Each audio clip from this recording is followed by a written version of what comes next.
नमस्कार मित्रों, आज से हम नई श्रृंखला की शुरुआत करने वाले हैं जिसमें हम आगामी परीक्षाओं से संबंधित कुछ प्रश्न लेकर आएंगे, उन पर चर्चा करेंगे। समझ लीजिए कि हम शुरू करने वाले हैं हिंदी का प्रैक्टिस क्षेत्र, जिसमें अभ्यास प्रश्न होंगे बहुत सारे जो आपके हिंदी विषय से संबंधित होंगे और ये प्रश्न आपके आगामी परीक्षा जैसे टीजीटी, पीजीटी और यूपी असिस्टेंट प्रोफेसर या अन्य प्रवक्ता की भर्ती में काम आ सकते हैं। चलिए देर ना करके हम आज से शुरुआत कर रहे हैं प्रश्नों की। चलिए पहला प्रश्न बताइए आप लोग, निम्नलिखित में एक शब्द योगरूढ़ कोटि का है, तो योगरूढ़ कोटि का कौन सा शब्द है? रेलगाड़ी, रसोई घर, डाकखाना, जलज। तो ये आप लोग सभी लोगों को पता है, बहुत सरल प्रश्न है। जलज यानी कि जल में उत्पन्न होने वाला कमल योगरूढ़ है। जलज योगरूढ़ कोटि का शब्द है। ऐसे शब्द जो यौगिक तो होते हैं पर अर्थ के विचार से अपने सामान्य अर्थ को छोड़ किसी परंपरा से विशेष अर्थ के परिचायक हैं, योगरूढ़ कहलाते हैं, जैसे लंबोदर, पंकज। चलिए दूसरा प्रश्न देख लेते हैं। दूसरा प्रश्न है आपके लिए, संघ की राजभाषा हिंदी और लिपि देवनागरी होगी, यह संविधान के किस अनुच्छेद में उद्धृत है? संघ की राजभाषा हिंदी और लिपि देवनागरी होगी। आपके पास ऑप्शन है 343, 348, 346 और 347। ये प्रश्न भी आप लोगों को पता ही होना चाहिए। इसमें ऑप्शन ए सही है, 343। संविधान के अनुच्छेद 343 में यह उद्धृत है कि संघ की राजभाषा हिंदी और लिपि देवनागरी होगी तथा अंकों का रूप अंतर्राष्ट्रीय होगा। अनुच्छेद 346 में क्या है देख लेते हैं। एक राज्य और दूसरे राज्य के बीच या किसी राज्य और संघ के बीच पद्धति की राजभाषा। और अनुच्छेद 347 में है किसी राज्य की जनसंख्या के किसी भाग द्वारा बोली जाने वाली भाषा के संबंध में विशेष उपबंध।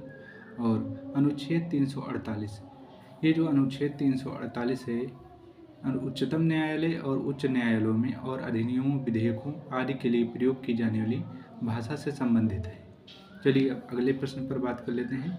अगला प्रश्न, ये बहुत ही इम्पोर्टेंट प्रश्न है, अक्सर भर्ती परीक्षाओं में पूछे जाते हैं। चलिए देखते हैं, अगला प्रश्न है, निम्नलिखित में से राम भक्ति काव्य परंपरा के कवि नहीं है? गदाधर भट्ट, नाभादास, गोस्वामी तुलसीदास, हृदयराम।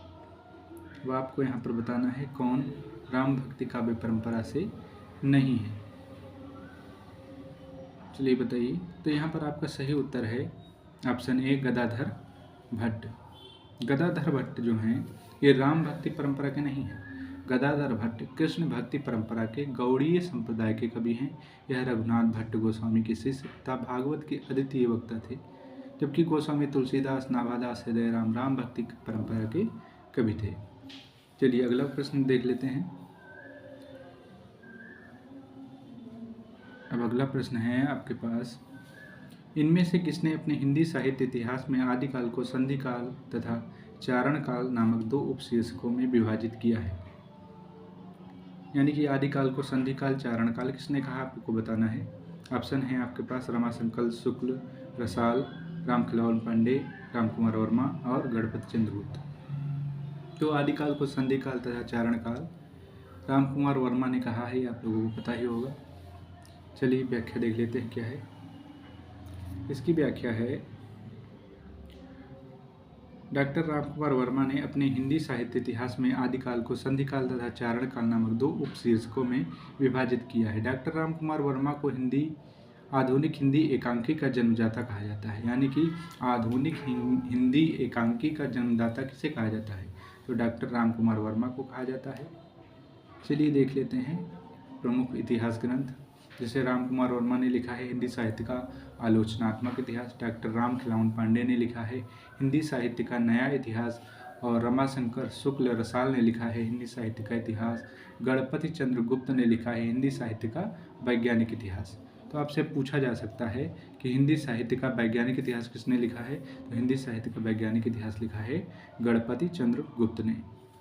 यह मिलाने के लिए भी आ सकता है कि प्रमुख इतिहास ग्रंथों को उनके लेखकों के साथ मिलाइए। ये पीजीटी पे भी आ सकता है और असिस्टेंट प्रोफेसर की भर्ती पे भी पूछा जा सकता है। तो कृपया इन प्रश्नों पर अवश्य ध्यान दें। अगला प्रश्न है, क्या गोरी क्या सांवरी संस्मरण के लेखक हैं?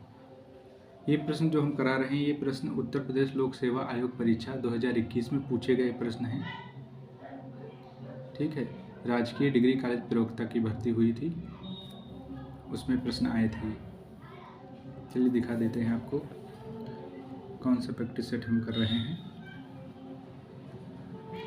ये प्रैक्टिस सेट है, उत्तर प्रदेश लोक सेवा आयोग का है, राजकीय डिग्री कॉलेज प्रवक्ता का। इसमें हम बात कर रहे हैं, क्या गोरी क्या सांवरी संस्मरण के लेखक हैं? तो क्या गोरी क्या सांवरी संस्मरण के लेखक हैं देवेंद्र सत्यार्थी। और देख लेते हैं, पंचचिन्ह स्मृतियाँ और कृतियाँ, ये शांति प्रिय द्विवेदी के संस्मरण हैं। मुझे याद है मील के पत्थर रामवृक्ष बेनीपुरी के संस्मरण हैं। और भूले हुए चेहरे दीप जले शंख बजे, ये कन्हैयालाल मिश्र प्रभाकर के संस्मरण हैं। चलिए अगला बात कर लेते हैं। प्रश्न क्या है, ये प्रश्न है आपके पास, सियाराम शरण गुप्त की रचना आत्मोत्सर्ग में किसके बलिदान की गाथा अंकित है? रामप्रसाद बिस्मिल, चंद्रशेखर आजाद, भगत सिंह, गणेश शंकर विद्यार्थी। तो आत्मोत्सर्ग में किसके बलिदान की गाथा है? तो इसमें आपका सही उत्तर है ऑप्शन डी, गणेश शंकर विद्यार्थी। सियाराम शरण गुप्त की रचना आत्मोत्सर्ग में गणेश शंकर विद्यार्थी के बलिदान की गाथा अंकित की गई है। सियाराम शरण गुप्त की कुछ रचनाएं हैं, काव्य रचनाएं देख लेते हैं, जैसे दैनिकी, नकुल, नुआखाली, पाथें, मृण्मयी और आत्मोत्सर्ग। चलिए अगला प्रश्न है, यह प्रश्न आपके लिए अभ्यास प्रश्न है, इसका उत्तर आप लोग दीजिएगा, कमेंट बॉक्स में इसका उत्तर लिखिएगा। हिंदी काव्य धारा के संग्रहकर्ता साहित्यकार का नाम क्या है? ठीक है, इस प्रश्न का उत्तर आप लोगों को देना है, कमेंट बॉक्स में इसका उत्तर लिखिएगा। धन्यवाद।